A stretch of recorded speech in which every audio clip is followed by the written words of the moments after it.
Bora mergulhar numa das reviravoltas mais incríveis da filosofia dos últimos tempos, a jornada de Axel Honneth. Já pensou você construir o trabalho da sua vida e anos depois sacar que a fundação, a base de tudo, precisa ser refeita do zero?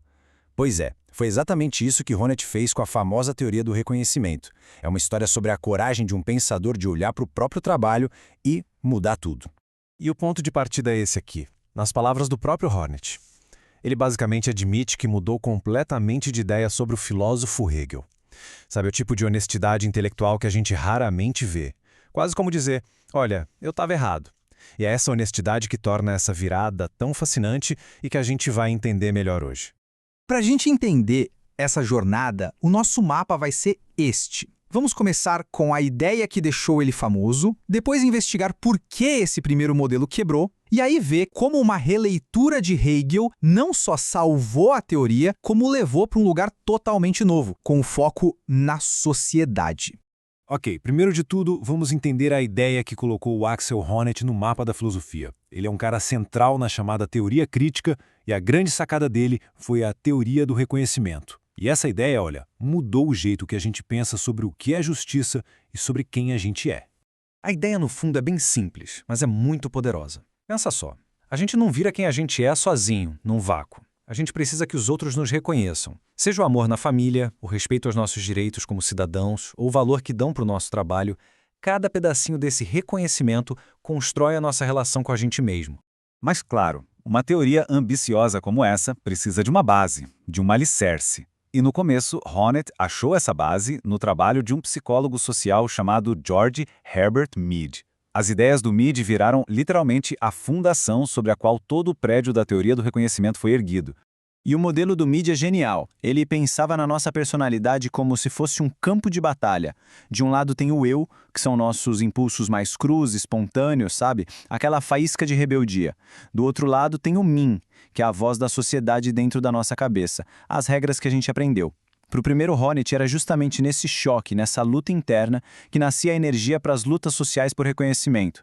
Acontece que toda fundação pode ter um ponto fraco. E a do Honneth, essa construída em cima das ideias do Mead, começou a mostrar umas rachaduras bem sérias. O modelo, que parecia tão perfeito, de repente, estava prestes a desabar.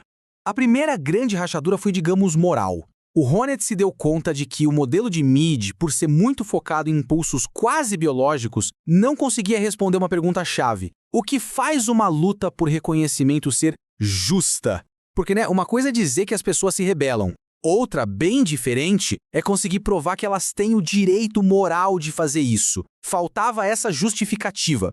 Então, o modelo quebrou em duas frentes. Primeiro, esse colapso normativo, que a gente acabou de ver.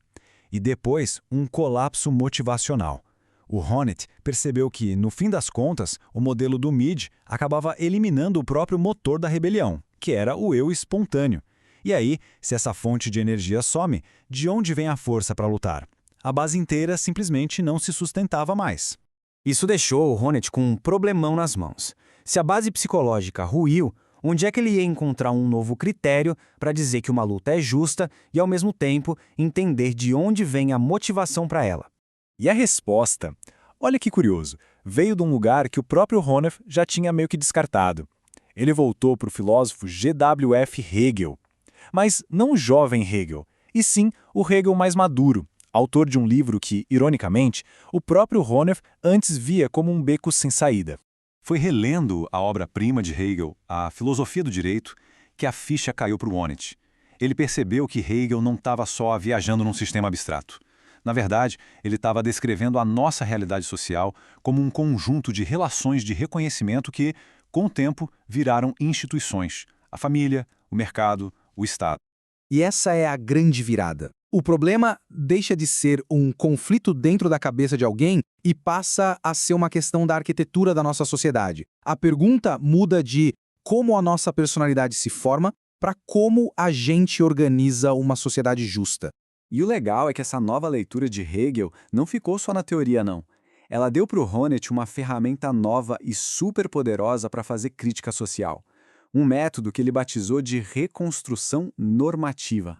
O que é isso, afinal? Pensa como se fosse um diagnóstico médico, só que para a sociedade. Em vez de começar com uma ideia pronta do que seria uma sociedade perfeita, o método inverte a lógica. Ele vai procurar os sintomas, as dores, os sinais de que alguma coisa está muito errada. Na prática, a mudança é total. A crítica social não precisa mais ficar caçando uma faísca psicológica dentro da cabeça das pessoas. Agora ela pode simplesmente apontar para o sofrimento que todo mundo vê, para as tais patologias, e dizer, olha aqui, isso é a prova. É a evidência de que as nossas instituições não estão entregando o reconhecimento que prometeram. E não é nada abstrato, viu? O Honneth mostra que o próprio Hegel já identificava esses sintomas lá na época dele. Hegel falava de sentimentos de solidão, de um vazio existencial, de um abatimento geral, como sinais de que as promessas de liberdade da sociedade moderna não estavam sendo cumpridas para todo mundo. Certo. Então, vamos juntar as peças. O que essa jornada intelectual toda significa? No final das contas, ela é uma das mudanças de rota mais importantes da teoria crítica dos últimos tempos. Esse quadro aqui resume tudo de um jeito perfeito. Honneth moveu o centro de gravidade da teoria inteira. Ele saiu de uma pergunta sobre o indivíduo, do tipo como a personalidade se forma a partir de um conflito interno, e chegou numa pergunta sobre a sociedade. Como a gente pode diagnosticar os problemas das nossas instituições para construir uma ordem social mais justa? Ou seja, no fim das contas, a ideia de reconhecimento fica muito maior. Deixa de ser só uma questão psicológica e passa a ser o critério fundamental para a gente avaliar se a nossa própria sociedade é justa ou não. Isso tudo, claro, deixa uma pergunta no ar para a gente pensar. Se a gente aplicasse esse método do Honneth hoje, que patologias sociais, que sofrimentos coletivos mostram as falhas de reconhecimento do nosso tempo? O que será que a ansiedade generalizada, a polarização política ou a solidão na era digital dizem sobre a justiça, ou a falta dela, na nossa sociedade?